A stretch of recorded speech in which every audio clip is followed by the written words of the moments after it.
नमस्कार दोस्तों आज वीडियो संदेश जारी करने का एक मकसद है। आज डीमोनेटाइजेशन यानी नोटबंदी को 4 साल पूरे हो गए हैं। 2016 में ये मूर्खतापूर्ण निर्णय लिया गया था, या मूर्खतापूर्ण ना कहूँ तो एक निर्णय था जो सोचा समझा सोची हुई एक साजिश थी। कुछ लोग कहते हैं कि नोटबंदी एक फेलियर है, नासमझी में लिया गया निर्णय है, लेकिन मेरा ऐसा मानना है it was not a failure. ये बहुत ही सोच समझकर समय लेकर लिया गया निर्णय था, जो कि लोगों को ऐसा प्रतीत हुआ कि जल्दबाजी में लिया गया निर्णय है। इस निर्णय में जिनको फ़ायदा होना था उन्होंने बखूबी फ़ायदा कमाया। इस निर्णय के कारण जिन लोगों को नुकसान होना था उन्होंने नुकसान देखा। लेकिन नुकसान किसने देखा? हमें एक सपना दिखाया गया, एक पिक्चर दिखाई गई कि ये नोटबंदी देश की भलाई के लिए है और इससे करोड़ोंपतियों अरबोंपतियों के बिल्कुल मतलब रातों रात वो बर्बाद हो जाएंगे और उन पर एक पहाड़ टूट पड़ेगा सरकार की तरफ से। ऐसा हमें एक सपना दिखाया गया और देश के लोग भी खुशी खुशी इसमें सहभागी बने कि नहीं, अगर देश के लिए कोई बात अच्छी हो रही है तो बिल्कुल उसका साथ देना चाहिए। अब मैं आपको बताता हूँ 4 साल बाद इसका आकलन करने का वक्त है कि हमें क्या मिला और हमने क्या खोया। 8 नवंबर की तारीख है आज, 4 साल पूरे हुए हैं। 2016 में ये निर्णय लिया गया। देखिए, ये निर्णय जब भी लिया तब आप सब लोगों ने, ये बात कोई मुझे बताने की ज़रूरत नहीं है, आप सब लोगों ने इस बात को नोटिस की कि जितने भी लोग लाइनों में लगे, जितने भी लोग एक एक दिन, 2 दिन, 24 घंटे, 48 घंटे अपने पैसे के लिए लाइनों में लगे, वो कौन थे? क्या वो करोड़ोंपति अरबोंपति लोग थे? वो आपके हमारे जैसे या तो मध्यम वर्गीय लोग थे, सामान्य लोग थे, या कोई और गरीब वर्ग के लोग थे जिन्होंने ये तकलीफ झेली। क्या क्या मुसीबत आई लोगों पर? लोगों के इलाज नहीं हो पाए। क्या किसी करोड़पति का इलाज रुका? इलाज रुका तो मध्यम वर्गीयों का और गरीबों का। शादियों में रुकावटें आई, जवानों की शादियां लटक गई उस वक्त कई लोगों की। किन की लटकी? क्या कारोबारियों, बड़ों कारोबारियों और उद्योगपतियों के यहाँ, या बड़े बड़े नेताओं के यहाँ? आपके जैसे मध्यम वर्गीय और गरीबों के यहाँ। तो कुल मिला के इन्होंने जो जो तकलीफ़ें देखी वो हमारे देश के मध्यम वर्गीय और गरीब वर्ग ने देखी। किसी बहुत बड़े पैसे वाले ने या किसी उद्योगपति ने या किसी नेता ने ये तकलीफ़ें नहीं देखी। लेकिन फिर भी देश के लिए यहाँ की जनता ने इस निर्णय का समर्थन किया। उन्हें लगा कि शायद बहुत बड़ा बदलाव आ जाएगा, काला धन है हमारे देश में, काला धन वापस आ जाएगा, इतनी बड़ी एक बहुत लाखों करोड़ों का सरकार को और देश को फ़ायदा होगा, तो कहीं ना कहीं आगे चल के हमें फ़ायदा होगा।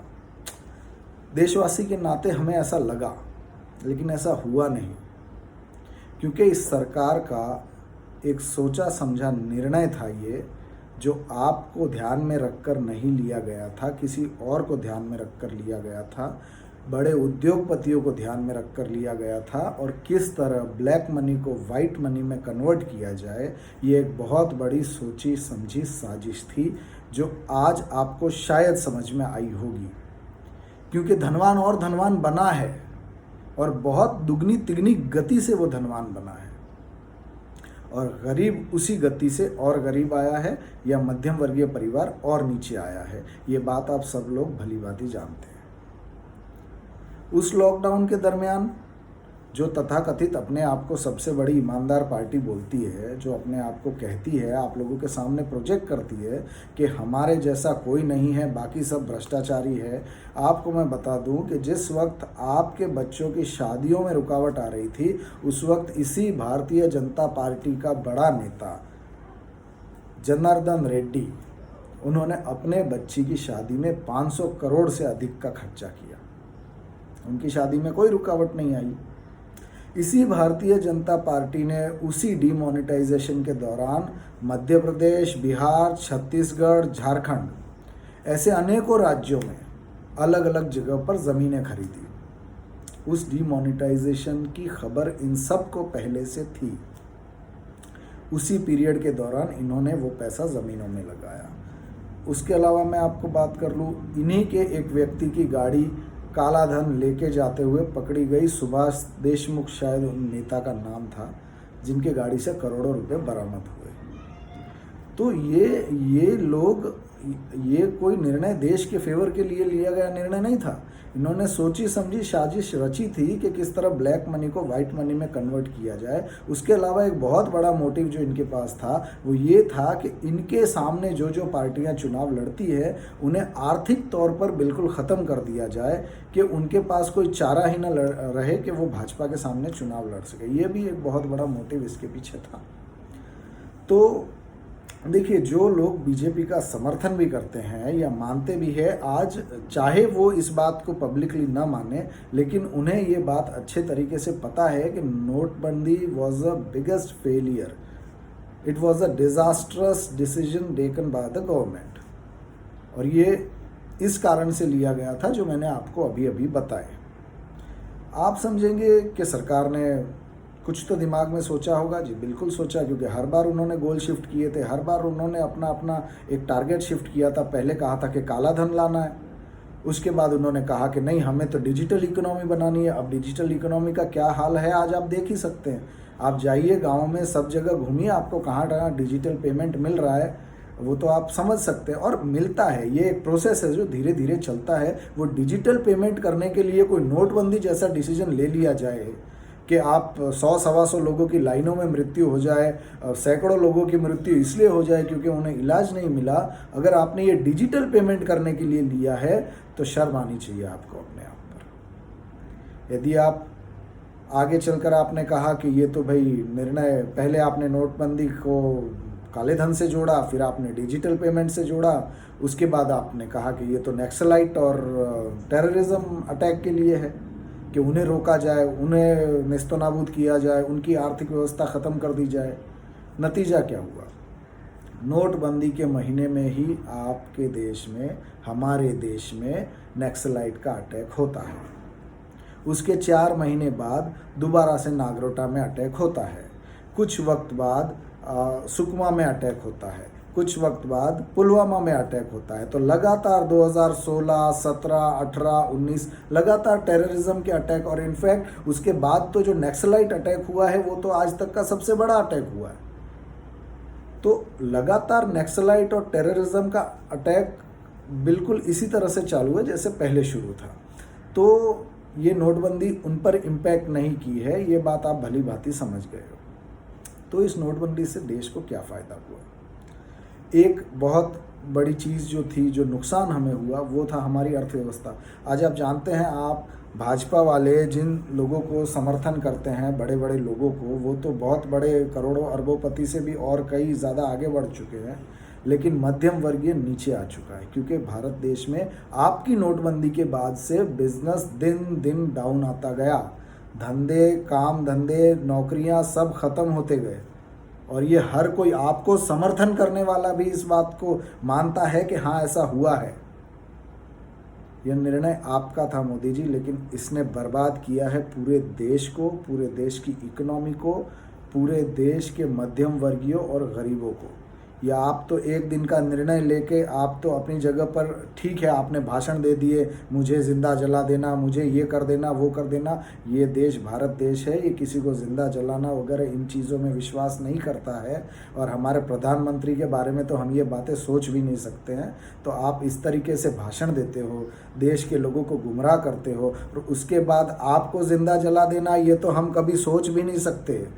ये हमारे संस्कारों में नहीं है। आपका निर्णय जो भी हुआ, लेकिन आपके इस निर्णय की बदौलत आज सैकड़ों लोग मौत के मुंह में चले गए। आपको रातों को नींद कैसे आती होगी? एक निर्णय की वजह से, गलत निर्णय की वजह से। क्राइम होता है देश में, दंगे होते हैं देश में, माना ये चीज़ें होती हैं, लोग मारे जाते हैं, कई चीज़ें होती हैं। आपके एक निर्णय की वजह से सैकड़ों लोग मारे गए, छोटे से निर्णय की वजह से। क्या जवाब होगा आपका इसके पास? देखिए, टेररिज्म ख़त्म हुआ नहीं, आतंकवाद, नक्सलाइट्स कुछ ख़त्म हुआ नहीं, ब्लैक मनी आपने जो कहा था, आज हमारे देश में रिजर्व बैंक की रिपोर्ट है कि 15 लाख रुपए से अधिक, मोर देन 15 ट्रिलियन वो रुपया जो ब्लैक मनी के दौरान बैन किया गया था कि बैंकों में सारा जमा कराया जाए, आपको लगा कि 3-4 लाख करोड़ शायद बैंकों में ना आए, लेकिन अभी आलम ये है कि 15 लाख करोड़ पूरा का पूरा रुपया, ऑलमोस्ट मोर देन 99%, 99.3%, मतलब खाली 0.7% आज ऐसा पैसा है जो बैंकों में नहीं आया है। बाकी सारा पैसा बैंकों में वापस आ चुका है। तो ब्लैक मनी कहाँ गया? आपने ब्लैक मनी के लिए निर्णय लिया था ना, ब्लैक मनी कहाँ गया? इसका कोई जवाब नहीं। उसके बाद आपने ये षड्यंत्र कैसे खेला? आपने ये ब्लैक मनी को वाइट करने का जो बीजेपी का एक षड्यंत्र था, इसमें आप लोगों ने सबसे पहले मदद ली प्रेस की। प्रेस के द्वारा आपने एक माहौल बनाया, मीडिया के द्वारा आपने एक माहौल बनाया। अपने दोस्त मीडिया, इस देश में ईमानदार मीडिया आज भी बचा है, लेकिन बहुत छोटा वर्ग बचा है। तो आपने उस आपके जो मीडिया है तथाकथित आपका, जो जिसे हम तो मीडिया कहना भी पसंद नहीं करते, लेकिन वो जो मीडिया है उसने एक देश के सामने पिक्चर बनाई कि देखो मोदी जी ने बहुत बड़ा निर्णय लिया है, देश के लिए एक निर्णय लिया है, ऐसा होगा वैसा होगा, देश को ये फ़ायदा होगा। यहाँ तक कि आपके खास मीडिया हाउस के एक पत्रकार ने तो नोट में 2000 के नोट में, नए नोटों में चिप है, ये है, इसमें सैटेलाइट से ये रेंज पकड़ेगी, 10 फुट नीचे खड्डे में भी डाल देंगे तो भी सिग्नल जाएगा, बैंकों में पड़ा होगा तो सिग्नल, क्या क्या बातें फैलाई। कई मीडिया हाउसेस ने ये, क्या वो पागल थे? वो पागल नहीं थे, वो भली भांति जानते थे, लेकिन आप लोगों के द्वारा उनको ये बातें कही गई थी कि हमें एक पिक्चर बनानी है कि देखिए हम कितना बड़ा काम कर रहे हैं। उन्हें भी पता था ऐसा कुछ नहीं है, लेकिन देश को बरगलाया गया। देश के सामने एक पिक्चर बताई गई, इतने नोट जला दिए, इतने नोट फेंक दिए, इतने नोट पानी में मिले, इतने अरबों मिले, कहाँ गए? कितने नोट मिले? क्या हिसाब है आपके पास? कितने नोट जलाए गए, कितने नोट पानी में मिले? अगर जलाए गए सब कुछ, तो आपके पास तो जो रिकॉर्ड था वो तो बैंकों में वापस आ गया। और कुछ 1%, कुछ 1000 करोड़ रुपए जो नहीं आए, वो तो आज ऐसे भी रुपए आप मान सकते हैं जो आज भी कई घरों में, जब आज वो अपने घरों की सफाई करते हैं तो कहीं 1000, 2000, 5000 रुपए उनको बिस्तरों के नीचे से निकल जाते हैं, जो उन्हें छूट गए बदलवाने। तो ऐसे अगर इस देश में जहाँ 125 करोड़ से अधिक लोगों की संख्या है, उसमें आप घरों की संख्या देखने जाओ और हर घर में अगर 2-4 हज़ार रुपये भी आप देख लें कि जो बच गए हो, तो आपकी ये संख्या तो बहुत बड़ी हो जाती है। तो इसका मतलब तो आपका डिमोनेटाइजेशन जो ब्लैक मनी था वो तो एज इट इज़ कुछ ब्लैक मनी है ही नहीं, ये एज्यूम किया जाए कि ब्लैक मनी जैसी कोई चीज़ है ही नहीं। आपके मीडिया ने जो जो चीज़ें बताई, आपको पता हो तो आपके मीडिया द्वारा आपने बहुत बड़ा एक व्यक्ति का नाम हाइप किया था, मुझे आज भी उस व्यक्ति का नाम याद है, Mahesh Shah. I think it was Mahesh Shah और महेश देसाई, जिसके ऊपर 12,000 करोड़ उसके यहाँ पे है। इस तरीके का मीडिया में 24 घंटे वो बात चलाई गई। आज 4 साल बाद मैं आपसे पूछता हूँ, वो महेश शाह कहाँ है? उसके 12,000 करोड़ कहाँ है कोई जवाब? न वो महेश शाह है, न 12,000 करोड़ है। तो ये कुल मिला के कुछ भी नहीं था, ये सिर्फ और सिर्फ मीडिया द्वारा चलाया गया एक प्रोपोगेंडा था, जिसमें ये बात साबित की जा सके, देखिए मोदी जी ने जो निर्णय लिया है, भारतीय जनता पार्टी ने जो निर्णय लिया है, वो कितना सार्थक है। क्योंकि हर जगह ये खबरें आ रही थी कि लोग मारे जा रहे हैं, इलाज की वजह से मर रहे हैं, लाइनों में लगने की वजह से मर रहे, तो उसकी एवज में आपको कुछ ना कुछ पॉजिटिव दिखाना बहुत ज़रूरी था। इसलिए आपके मीडिया हाउसेज ने इस तरह की खबरें चलाई, जिसका यथार्थ से कोई लेना देना नहीं था, बिल्कुल भी लेना देना नहीं था। लेकिन आपकी पार्टी के पास बहुत पैसा था, उस वक्त भी बहुत था, आज भी बहुत है। आपने तो 500 करोड़ का ऑफिस बीजेपी का बनवा दिया है मिंटो रोड पर, और दूसरी पार्टियों के पास तो इतना ऑफिस है नहीं। तो आपके पास पैसा था, आपने मीडिया कैद किया, मीडिया आपने बिल्कुल अपने हिसाब से यूज़ किया और लोगों को बरगलाया। तो नोटबंदी एक बहुत बड़ा डिज़ास्टर था। आज भी उसकी कीमत एक मध्यम वर्गीय इंसान, एक गरीब इंसान आज भी चुका रहा है। आपकी हमेशा की जो एक आदत थी, आपके सरकार की जो आदत थी, वो ये थी कि आप हमेशा अपनी नाकामियों का ठीकरा जो है वो दूसरों पर फोड़ते हैं। राइट फ्रॉम द बिगिनिंग आपकी सत्ता 2014 में आई, लेकिन उससे पहले भी जहां राज्यों में भी आपकी सरकार थी, या अब 2014 से जो केंद्र में सरकार है, आप अपनी नाकामियों का ठीकरा हमेशा या तो पिछली सरकारों पर फोड़ते हैं या किस आपके कोई निर्णय भी फेलियर साबित हुआ। नोटबंदी तो आपका निर्णय था ना, लेकिन आपने चोर किसे साबित किया? सीए को, अकाउंटेंट्स को, ज्वेलर्स को, बैंक वालों को। आपने इन सब लोगों को चोर साबित किया। आपने अपना निर्णय जो फेल हुआ आपको समझ आ रहा था, तो आपने इन लोगों पर वो ब्लेम दिया कि ये लोगों की वजह से ये निर्णय फेल हुआ। क्यों? आपको पता नहीं था कि ये चीज़ें होगी? आप जानते नहीं थे? अगर आपको पता थी, अगर आपने सोच समझ के लिया निर्णय था, तो ये चीज़ें आप सोच समझ के चलना चाहिए था। आपके पास तो बहुत बड़ी टीम है, माना कि आपको शायद उतनी समझ न हो, लेकिन आपके पास तो बहुत बड़ी टीम है। अर्थशास्त्रियों की टीम है, बड़े बड़े वकीलों की टीम है, बड़े बड़े बुद्धिजीवियों की टीम है। तो आपको नहीं पता था कि डिमोनेटाइजेशन के बाद क्या हाल होगा? कुल मिलाकर बात इतनी है प्रधानमंत्री जी और भारतीय जनता पार्टी कि आप लोगों को कभी भी अपनी गलतियों का, क्योंकि आपका आप शुरू से ब्लेम गेमर रहे हैं। आपने शुरू से सत्ता नहीं देखी है।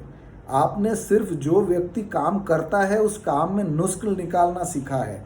ऐसे कर दिया, इतना हो गया, इतना क्यों नहीं हुआ, ये हो गया, वैसा क्यों नहीं हुआ। ये आपकी आप हमेशा से यही करते आए हैं।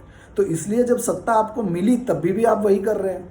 आप हमेशा दूसरों पर दोष देते हैं और ये निर्णय फेलियर साबित हुआ तो आप किसी भी हद तक अपने आप को सही साबित करने में आप किसी को भी नीचे गिरा सकते हैं। वो बैंक वाले क्या, वो सीए क्या, वो अकाउंटेंट क्या, वो ज्वेलर्स क्या, वो सेना का जवान ही क्यों ना हो। यदि आपके खिलाफ कोई बोलेगा तो आप तो उसे मानसिक रोगी बता देते हैं। याद है ना, सेना का जवान, पानी वाली दाल। तो इसलिए आप इन बातों को कम से कम सोचिए कि आपका एक बहुत, आज कुछ नहीं तो 4 साल बाद इसको एक्सेप्ट कर लीजिए कि yes it was a failure. आज भी हमारी अर्थव्यवस्था बर्बाद हो चुकी है आपके उस निर्णय की वजह से। आज माइनस में हमारी जीडीपी जा चुकी है कोरोना के बाद, और उससे पहले भी आप जो इतना ट्रिलियन इकोनॉमी बनाएंगे, ये सपना आज भी आप झूठ बोल रहे हैं देश के सामने। तो अब कृपया झूठ बोलना बंद कीजिए। प्रधानमंत्री जी, भारतीय जनता पार्टी आपसे निवेदन करता हूं कि आपके इस फेलियर को एक्सेप्ट कीजिए। और फेलियर कभी कभी कोई निर्णय लेने में चूक होती है, वो अलग है, लेकिन आज भी ये आपकी सोची समझी रणनीति थी आपके लोगों को फ़ायदा पहुंचाने के लिए, आपकी पार्टी को फ़ायदा पहुंचाने के लिए। आज भी समझ जाइए, देश से माफ़ी मांग लीजिए। जय हिंद, जय महाराष्ट्र।